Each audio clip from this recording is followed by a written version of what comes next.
2/3 des trains circulent à partir de ce matin, 4 jours après l'incendie d'un poste électrique. Hier, l'alimentation haute tension a pu être rétablie en soirée. Le retour quasi à la normale ne devrait pas se faire avant vendredi pour les départs en week-end.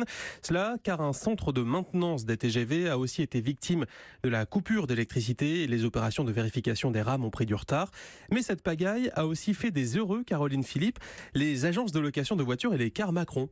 Oui, et les premières gagnantes sont les agences de location de voitures autour de la gare Montparnasse, prise d'assaut par les plus pressés dès vendredi en début d'après-midi.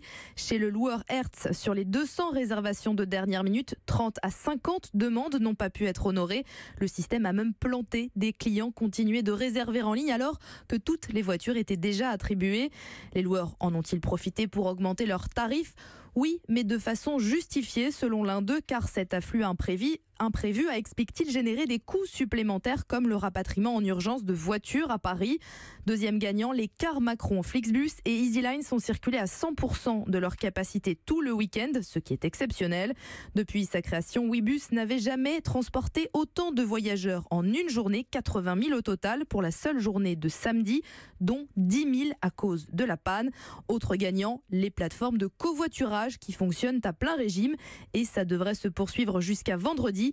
Blablacar a envoyé hier un push sur le smartphone de ses habitués pour les inciter à partager leur trajet.